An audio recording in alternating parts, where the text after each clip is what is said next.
first came here for my first engagement, it was just at the beginning of this year. It was my first engagement, my first encounter with Action Aid. I should say that I was this girl who was very shy. I was someone who couldn't speak out in public, and what really drove me was the fact that I had a lot of things that I really wanted to address, but now my issue was I did not have that confidence that I can easily come up and speak to a variety of people, speak to a couple of people. So that alone limited me to doing a variety of things. First engagement really showed up, like it brought out the person, the Mudondo Winnie in me that I didn't know. From there, at least I gained the confidence. I remember the first time I was given an opportunity to address my fellow colleagues, I almost felt like flying away. From that day, very many things really happened in my life. I've gotten a lot of opportunities, not because I'm a good person, but because of the confidence that I've built in me. That alone has really made me go extra miles, and I appreciate God that as I speak right now, in my university, that's the Islamic University in Uganda, I'm now the Minister for Justice and Constitutional Affairs.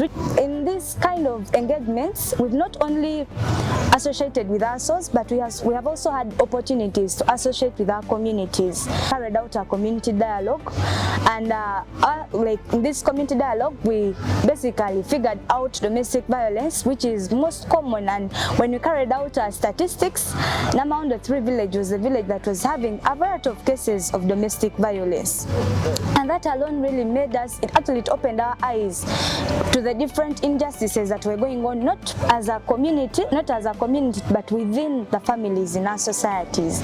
So during our engagement, we carried out an action plan, and we agreed that we're going to carry out this community dialogue in our community, that's Ekibuk district, and basically we picked out this village which had the highest number of domestic violence cases. So during that community dialogue, I realized that very many things go on in families. Sometimes you're always complaining, our government, our what, but the first person that begins almost everything, the fundamental ground for each and everything, is a family. So during that kind of dialogue that we had with our community members, both the male and the females, realized that domestic violence is something that begins from families, and from families now grows wider, it goes global. So everyone keeps on complaining about the domestic violence thing. We had different engagements, for example, the digital advocacy. So we're able to use our gadgets to try to reach out to our community.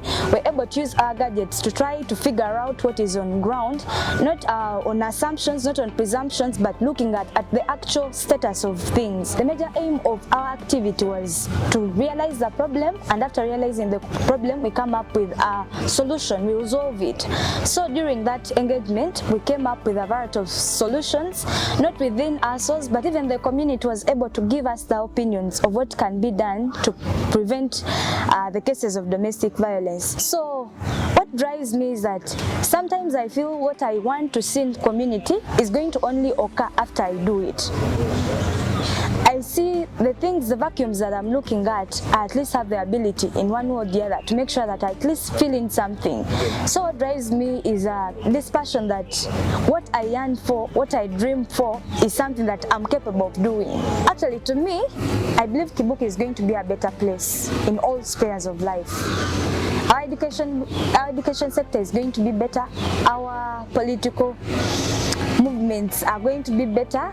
Our health sector is going to be better because of what we are doing as youths. It's important for women and girls to fight for their rights, because one of the things that I've come to realize is that most times when you keep quiet, people take your silence.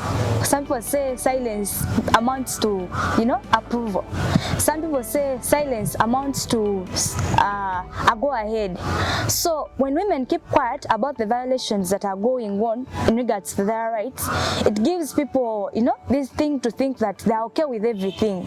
So the reason as why I think it is important is because when people respect your rights, you're going to be someone who is holistically, able to do each and everything.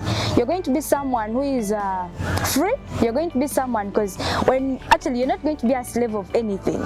You're going to be someone who is free indeed, because you've spoken out what you want, and no person is going to demean your capabilities. No person is going to let you down because you know what you deserve. Actually, most times we face issues as women because sometimes we do not know what we deserve. So in case you know what you deserve, in case you know you have a right to food, in case you know you have a right to inheritance, there is no you're going to keep quiet about it. You're going to at least claim for that right. So it is important for us to know our rights in order to claim for them. You cannot claim for something that you do not know. You're instead going to be okay with something, and yet it is something that you must partake. So claiming for our rights comes after we women have at least expressed ourselves and made sure that we tell people that these are our rights and they need to be respected or appreciated in community.